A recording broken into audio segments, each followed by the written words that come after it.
Bonjour à chacun et à chacune d'entre vous. Je me présente, je suis Simon Bournival, coordonnateur de la pastorale diocésaine et responsable des communications pour le diocèse de Trois-Rivières. Viens Seigneur, ouvre-nous le chemin est la thématique de ce temps du carême que nous débutons. Chaque dimanche, nous vous offrirons une émission pour nous permettre de nous ressourcer le cœur, le corps, l'âme et nous préparer à vivre la grande fête, la plus grande des fêtes pour les chrétiens et les chrétiennes, Pâques. Dans chaque émission, il y aura proclamation de l'Évangile, une personne qui nous livrera un témoignage, le chant-thème de ce temps du carême, Tout recommence de Robert Lebel et un temps de prière. En ce premier dimanche du carême, nous recevons M. Stéphane Godet. Il est rédacteur en chef de la revue Notre-Dame-du-Cap. Dans son témoignage, il nous partagera sa manière à bien à lui de se préparer justement le cœur à vivre le carême. Bon visionnement, bon dimanche.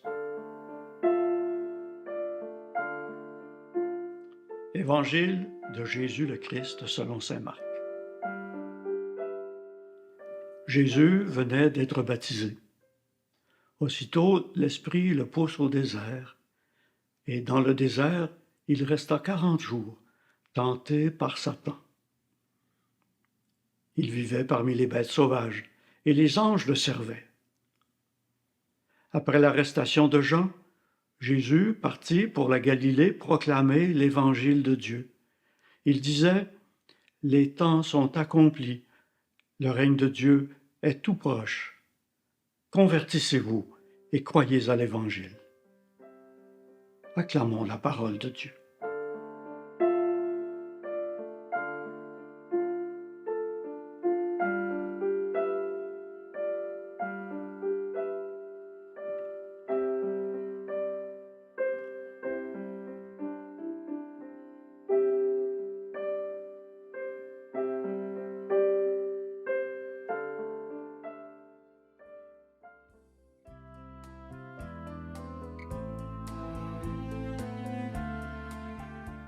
Bonjour, je suis Stéphane Godet, le rédacteur en chef de la revue Notre-Dame-du-Cap.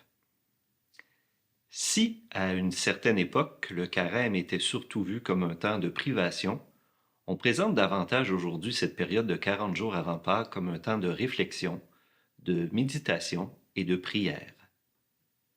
Pour moi, le carême, ça sert à revenir à la base de notre foi chrétienne, à nous rappeler c'est quoi être disciple du Christ Jésus. Il existe plusieurs moyens pour atteindre ce but. Entre autres choses, on peut jeûner, relire les Saintes Écritures, fréquenter un sanctuaire, assister à des conférences ou des sessions de formation. Souvent, plusieurs sont offertes pendant le carême. Moi, presque chaque année, autour de la fête de l'Annonciation, qui est la fête de l'incarnation par excellence, je pars dans un monastère ou un couvent pour faire une retraite spirituelle. Bien sûr, on peut trouver Dieu partout, pas seulement dans les monastères.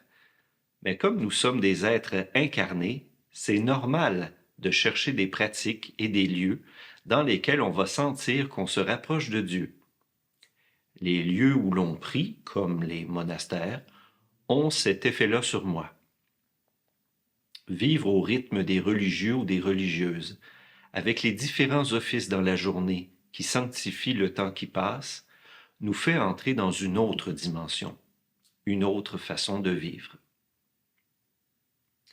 Le thème du carême cette année est « Viens Seigneur, ouvre-nous le chemin ». Quand je fais une retraite spirituelle, je demande au Seigneur qu'il m'ouvre le chemin vers l'intériorité, vers mes profondeurs. Ça fait du bien, dans le monde d'aujourd'hui, de faire une pause et de se retirer à l'écart, comme Jésus l'a fait 40 jours au désert. Le carême que nous soulignons chaque année rappelle d'ailleurs ce moment dans la vie de Jésus. Une retraite spirituelle dans un lieu propice au recueillement m'aide à recharger mes batteries spirituelles, comme je dis souvent, en me reconnectant à Dieu. Ces quelques jours à l'écart où je partage la vie d'une communauté religieuse me font toujours le plus grand bien. J'en ressors toujours revivifié dans ma foi. Je sais cependant que ce n'est pas donné à tout le monde de pouvoir quitter sa vie quotidienne et de partir comme ça quelques jours dans un monastère. C'est pour ça que tout à l'heure, j'ai évoqué différentes façons de se reconnecter à Dieu pour se préparer à Pâques. Quel que soit le moyen que vous choisissez pour vivre le carême, une mise en garde. Si le carême est un moment idéal pour soigner sa vie intérieure, on ne doit toutefois pas rester replié sur soi. La foi chrétienne, ce n'est pas prier entre quatre murs. Travailler son intériorité, se mettre en retrait un moment, oui, mais pour mieux aller vers les autres ensuite. Quand Jésus se retirait à l'écart, il revenait toujours vers ses disciples après. On n'est jamais chrétien tout seul dans son coin, c'est avec les autres qu'on vit sa foi. La vie spirituelle et la pratique religieuse ne doivent pas nous isoler. Elles ne doivent jamais servir de refuge pour celui ou celle qui fuit devant un monde jugé mauvais ou devenu trop compliqué. Se retirer du monde un moment, certes, mais pour mieux revenir dans le monde par la suite. C'est pourquoi le carême est aussi un temps de conversion. Le pape François l'a rappelé récemment dans son message pour le carême 2024. Est-ce que je suis capable de voir le Christ dans les autres et de voir les autres avec les yeux du Christ? Est-ce que je fais aux autres le bien que je voudrais qu'on me fasse? Est-ce que j'ai des idoles, des faux dieux, des attachements qui m'asservissent au lieu de me rendre libre? Est-ce que je me fais de fausses images de Dieu? Est-ce que je suis dans l'amour ou dans le jugement? Est-ce que ma foi me rapproche des autres ou me coupe des autres? Est-ce que je m'émeus de la détresse du monde ou est-ce que je détourne le regard? Est-ce que je crois vraiment que Jésus a donné sa vie pour moi sur la croix? Et si oui, qu'est-ce que ça change? Voilà le genre de questions que le carême me pose à moi. Et ces questions m'amènent à voir le carême aussi comme un temps favorable à des actions de solidarité. On pense immédiatement au carême de partage, de développement et paix, par exemple. Il y a aussi la question environnementale, qui a un lien direct avec notre foi. Dans certaines églises, notamment en Angleterre, on propose pour le carême un jeûne carboneutre, où les fidèles sont invités à réduire sensiblement leurs émissions de gaz à effet de serre en adoptant des comportements plus écologiques. Bref, prier, réfléchir, méditer pendant le carême, se rappeler pourquoi on a décidé de suivre Jésus, c'est bien. Mais se soucier de son prochain et de la planète, c'est aussi ça, être disciple du Christ.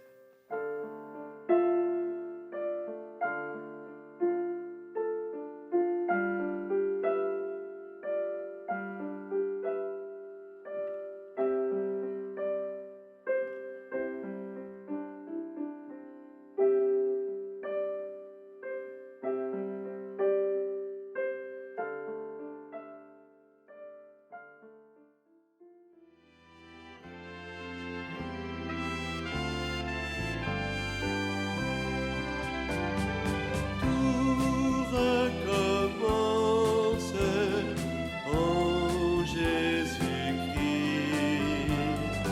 Prenons la route qui nous mène à lui.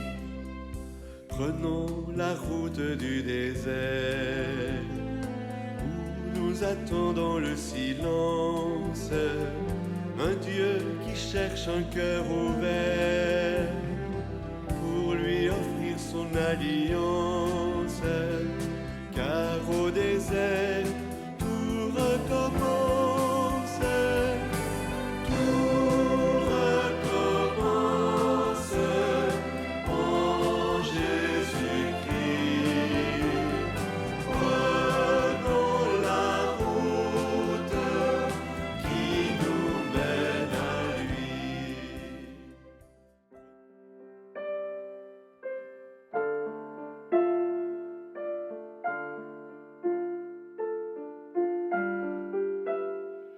Seigneur, nous te louons et te rendons grâce, car tu es toujours avec nous sur la route, comme un Père bienveillant.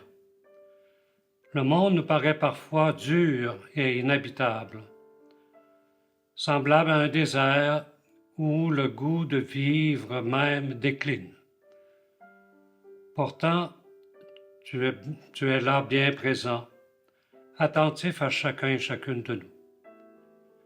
Il y a des jours, Seigneur, où nous sommes tentés de toutes parts, par des rêves de puissance, de domination et même de célébrité.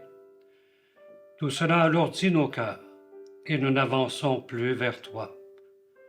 Pourtant, tu es toujours avec nous sur la route, dans les moments d'épreuve et de doute. Seigneur, enseigne-moi tes voies. Fais-moi connaître ta route. Dirige-moi par ta vérité, enseigne-moi, car tu es le Dieu qui me sauve. Rappelle-toi, Seigneur, ta tendresse, ton amour qui est de toujours. Dans ton amour, ne m'oublie pas, en raison de ta bonté, Seigneur. Il est droit, il est bon, le Seigneur, lui qui montre aux pécheurs le chemin. Sa justice dirige les humbles, il enseigne aux humbles son chemin. Tes chemins, Seigneur, sont vraiment amour et vérité.